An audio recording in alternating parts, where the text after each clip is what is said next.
Bueno, buen día. Vamos a retomar la parte esta de la cinemática y ahora vamos entonces a enfocarnos un poco más a la cuestión esta de lo que es la descripción, ¿va? Entonces mirábamos, por ejemplo, de que para saber dónde está un objeto, ¿verdad? Eh, pues necesitábamos cierta información que definir, ¿no?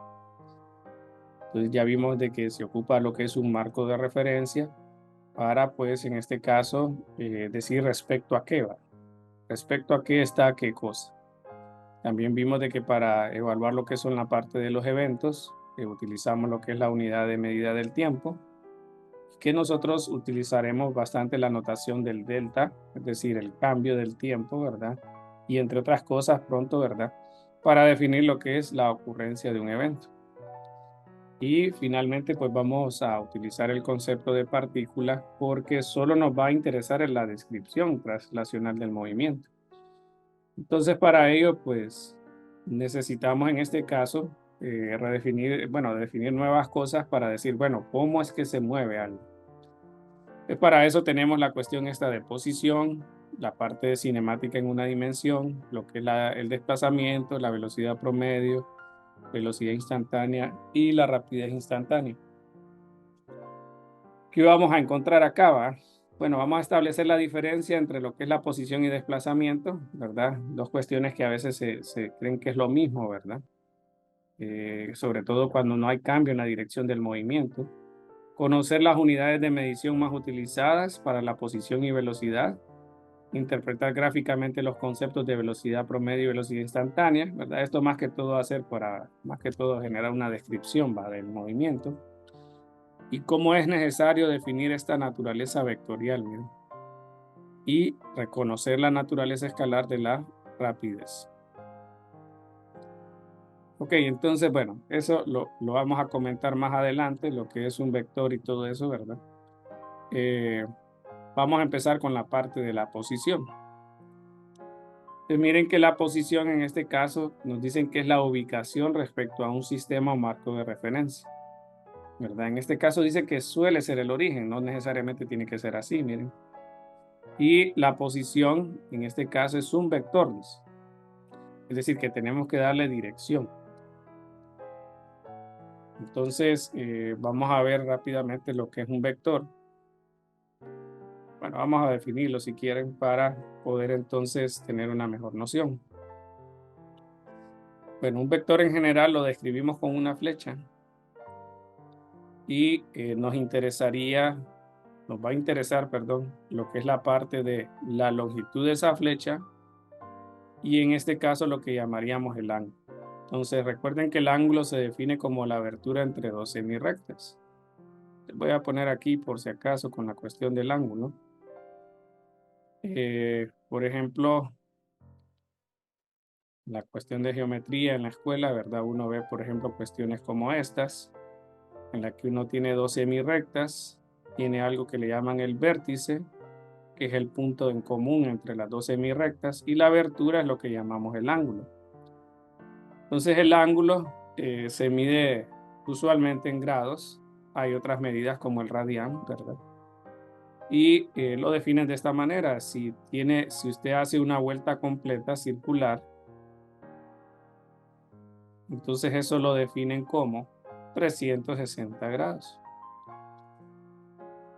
Y bueno, entonces en este caso, por ejemplo, si abre en contra de las manecillas de reloj, el ángulo se define positivo. Si abre a favor de las manecillas de reloj, el ángulo se define como negativo. Y ahí viene la cuestión de las medidas, ¿verdad? Por ejemplo, estamos diciendo de que una vuelta completa nos dicen que es en este caso 360, porque describe lo que es un círculo, miren. De hecho, en la parte esta de secundaria, uno mira en algún momento la parte esta de, por ejemplo, lo que es el círculo unitario, ¿va? Y en base a ese círculo unitario uno puede pues definir los ángulos, ¿no? Bueno, es decir que un punto en este círculo se puede definir mediante lo que es eh, R coseno del ángulo y R seno del ángulo, ¿verdad? Esas son las cuestiones de trigonometría que usted tiene que repasar. Ok, entonces en la cuestión de los vectores hay una notación, miren.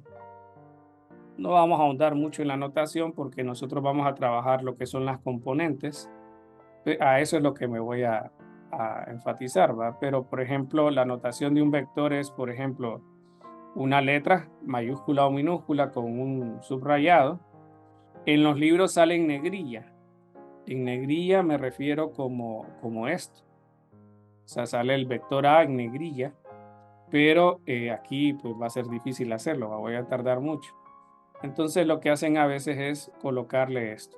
Esa flechita siempre va hacia la derecha, es decir, si el vector va así, siempre se describe así la notación. Recuerde, la notación es cómo usted se va a dar cuenta de qué objeto matemático se están refiriendo. Así como en el tiempo. En el tiempo usamos el delta para referirnos a un cambio y la t para referirnos al tiempo. Esa es la notación. La otra notación, ¿verdad? Esta es para describir lo que es un vector, ¿va? Entonces miren que la longitud del vector se le llama magnitud.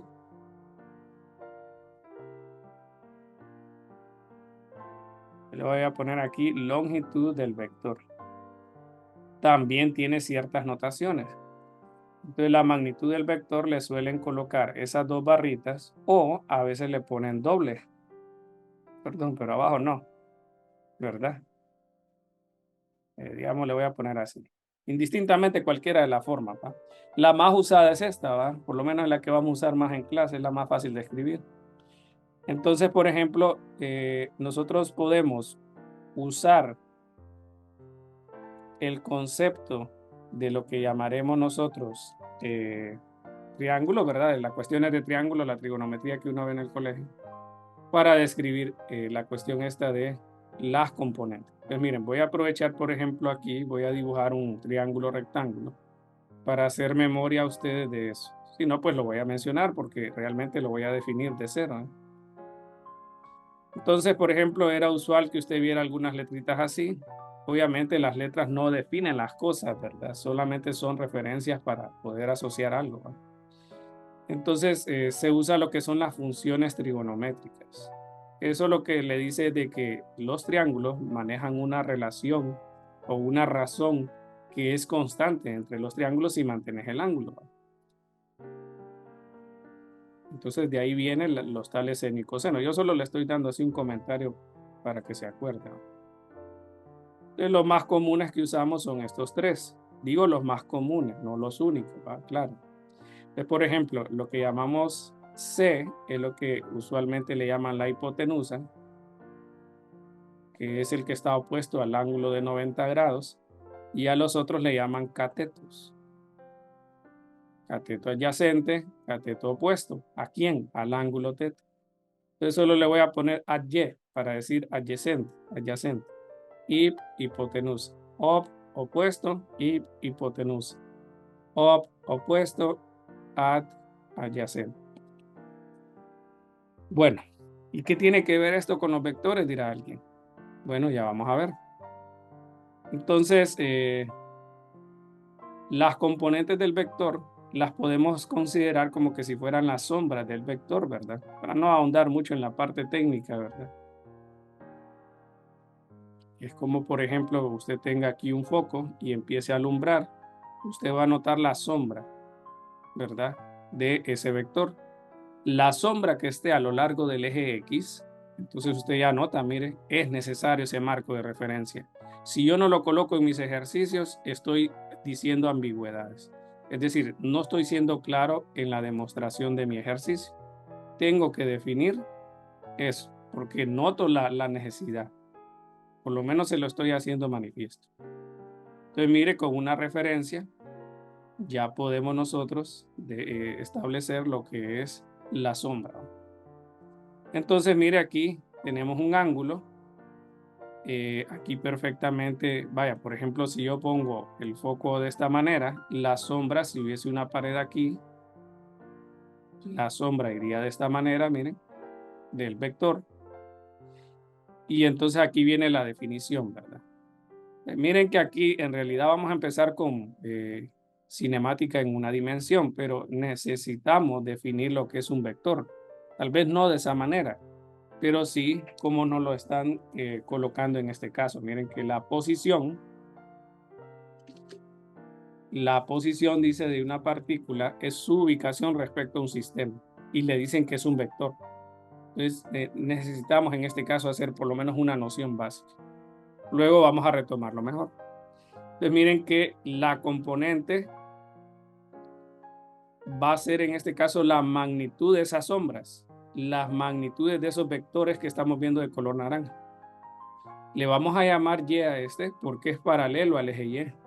Y le vamos a llamar X a este porque es paralelo al eje X. Entonces miren que nosotros tenemos, estos son cantidades, números, ¿verdad? Que si lo vemos en cuanto a lo que es el concepto de triángulo son distancias. Y la magnitud del vector también es equivalente al concepto de hipotenusa. De hecho, usted seguramente usó lo que es esta parte del teorema de Pitágoras, ¿verdad? Que le dice que el cuadrado de la hipotenusa es igual a la suma del cuadrado de los catetos. De ahí vamos a sacar alguna información, miren. Vaya, por ejemplo, sale de inmediato que el cuadrado de la magnitud de un vector es igual al cuadrado de las componentes.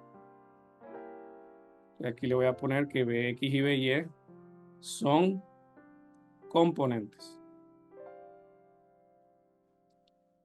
Estamos diciendo de que aquella magnitud, aquella distancia, por decir así, que emula la sombra de este vector, entonces se le va a llamar componente, ¿verdad? Que en este caso estamos como introduciendo el concepto de un triángulo aquí, ¿verdad? Aprovechando la cuestión esta de las ideas de la sombra, ¿no? Pues mire que aquí tiene una relación, mire, si en este caso el vector estuviera en 2 dimensiones, su magnitud se calcula de esa manera. Pero ya vamos entonces a la parte de una dimensión para que mire el caso más sencillo, ¿no? Pero primero definimos la parte esta de los ángulos. ¿Quién sería el adyacente? Viéndolo desde la perspectiva de un triángulo. Es BY, miren. Perdón. BX. Y la magnitud del vector sería la hipotenusa. De aquí se desglosa que la componente X se puede escribir como la magnitud del vector por coseno del ángulo, ¿no? Pero aquí aclaro algo porque la gente se confunde a veces. Mire que si usted define este ángulo, pongámosle beta, fíjense que ahora, ¿quién sería la componente X y la componente Y? Se lo voy a dibujar, miren. Entonces podemos ver de que este es paralelo a Y y ahora este es paralelo a X. Pero si ustedes notan en rojo, respecto al ángulo beta, coseno ya no es Bx sobre la magnitud del vector, porque ahora el adyacente es By respecto a beta. Entonces, coseno de beta, por ejemplo, sería By entre la magnitud del vector. Entonces, ¿qué quiero decir con esto? Que la gente a veces se aprende de memoria estas cosas, pero no sabe realmente qué es lo que está haciendo. La definición sí es perpetua, pero mire que depende del ángulo. Usted tiene que tener cuidado respecto a qué ángulo le están diciendo las cosas. Bueno, entonces voy a definir seno del ángulo, miren, respecto al ángulo teta. Y de ahí se desglosa de que BY es igual a la magnitud de B por seno del ángulo. Aquí donde vengo yo e insisto. Alguien podría decir, ah, bueno, la componente X siempre va a ir con coseno. La respuesta es no, porque depende de qué ángulo te estén diciendo. Ahora, si el ángulo está de tal forma que está adyacente en la componente X, bienvenido, así es. Pero si no, tiene que hacerlo respecto al ángulo. Bueno, entonces aquí tenemos ya lo que son las componentes de un vector. ¿Cómo se calculan las componentes de un vector? Bueno, vamos a dejar así en pausa eso, ¿verdad? Y solo termino rápidamente con la posición. Entonces miren que aquí con lo de la posición nos dicen que la posición de una partícula es su ubicación respecto a un sistema, marco de referencia. ¿Cómo vamos a trabajar en una dimensión? Ok, entonces mire que un objeto tiene que definirse un marco de referencia. Y vamos a imaginar, por ejemplo, que una persona está acá. ¿Cómo describo en este caso la posición? dice que es un vector más. Entonces miren que nosotros vamos a usar como notación en una dimensión, aclaro, ¿verdad? X o Y, ¿verdad? X o Y. Entonces, por ejemplo, en este caso, para describir esto, yo necesito lo que es para el vector, según lo que estamos viendo, es una magnitud y una dirección. Ya la dirección más o menos ya vimos cómo con las cuestiones de las funciones trigonométricas, ¿verdad? Pero miren que acá es necesario definir lo que son los vectores unitarios.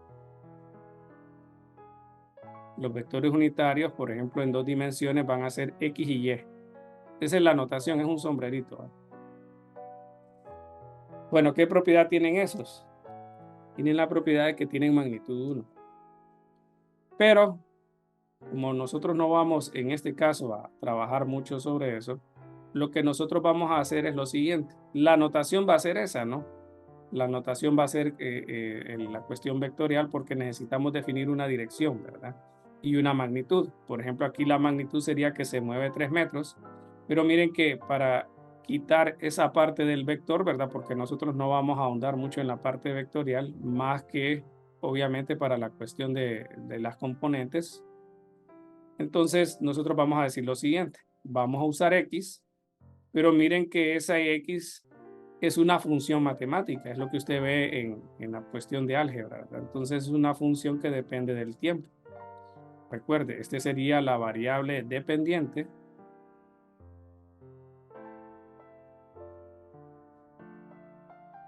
y esto sería lo que llaman la variable independiente. Alguien se preguntaría, bueno, ¿y cómo vamos a decir la dirección? La dirección la vamos a hacer de esta manera. Entonces, resumiendo, un vector debe tener una magnitud y una dirección. Entonces, por ejemplo, la magnitud la describimos con esto, ¿verdad? La medición, por decir así, y la unidad de medida, que es una unidad de longitud. Pero le vamos a agregar el más o el menos para darle la dirección. Para darle la dirección. Es decir, nos vamos a ahorrar esta notación, pero vamos a tener que hacer esta referencia. Entonces, por ejemplo, ¿qué tal si yo pongo, le voy a poner a este número 1 y aquí le voy a poner un unito para decir de que es de la persona esa, ¿va? Y aquí voy a poner X2, ¿verdad? Y le voy a poner de que, por ejemplo, vaya, esta persona está acá. Bueno, pues mire aquí de que como este está a la izquierda del 0 de la referencia, entonces vamos a decir nosotros que ahora está, digamos, a -2, ¿verdad? Entonces diríamos que está a -2 metros.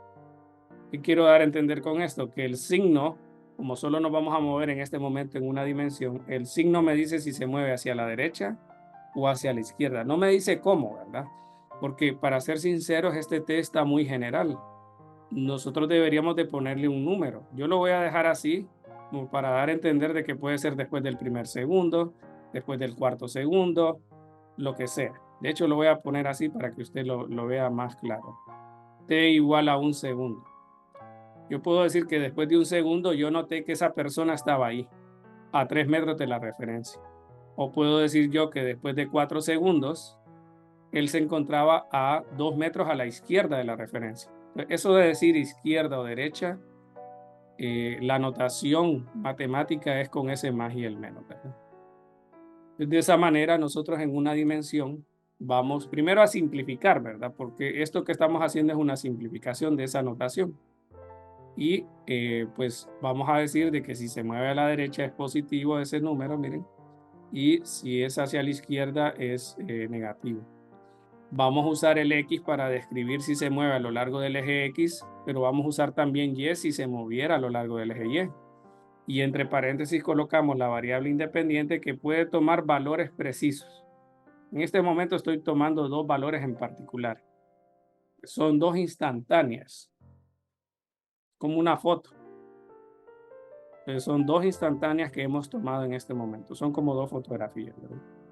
Pero bueno, vamos a continuar luego, ¿verdad? Sobre este tema de posición.